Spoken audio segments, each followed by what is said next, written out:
हमारे यहाँ देखो शास्त्रों में स्त्री का कितना आदर किया गया है। स्त्री को कोई भी उपदेश किया गया है तो अप्रत्यक्ष रूप से किया गया है।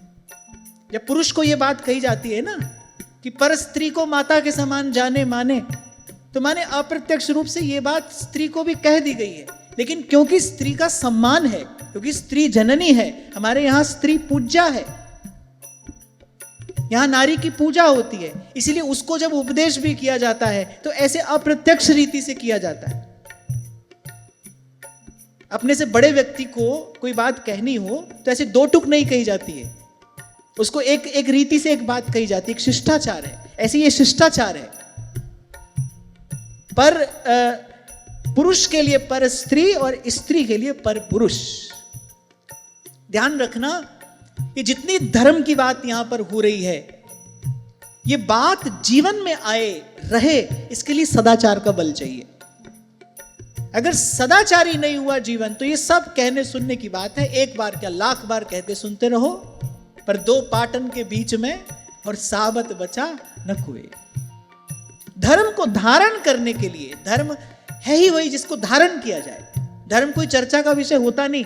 महापुरुषों ने अपने जीवन में धर्म को धारण करके दिखाया है, कहा नहीं कुछ किसी से, कार्य करके दिखाया है। धर्म धारण करने के लिए, और धर्म को धारण करने, क्योंकि धर्म बड़ी गुरु वस्तु है, माने उसमें बड़ा भार है। धरती से भी भारी अगर कुछ है तो धर्म ही है।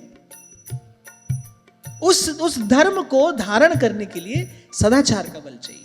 और यदि ये ना हुआ तो इस एक छिद्र से सब कर्म धर्म, सब जप तप, सब विद्या, सब पांडित्य सब बह जाता है। अगर ये नहीं हुआ जीवन में तो ये एक ही छिद्र पर्याप्त है सब मटिया मेट कर देने के लिए। जो माता है उसकी ओर कुदृष्टि ही तो डाली रावण ने, एक यही दोष तो था। और अंतिम गति क्या हुई? बोले रहा न को रोमन हारा। कामांध है और कामातुरा नाम न भयम न लज्जा। वो कामांध है, जो माता है उस पर कुदृष्टि डालता है। जो जगत जननी है उस पर कुदृष्टि डालता है। और कितने गुण सबके सब धरे के धरे रह गए। कैसा अद्भुत उसका पराक्रम है।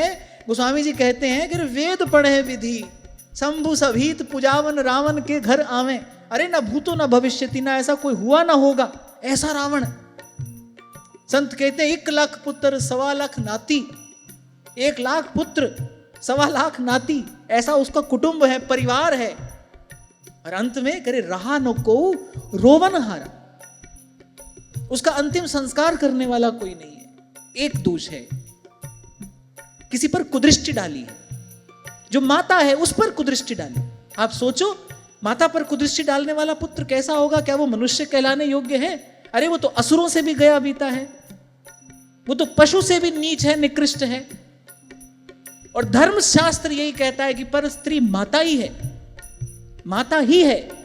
कभी कहा था यहीं से मैंने आपको कि सालीग्राम की बटिया चने के दाने जैसी हो या बड़ी शिला हो, पर है तो नारायण ही ना। ऐसे ही वो कन्या हो, वो स्त्री हो, पर भाई हमारे लिए माता ही है और माता ही है।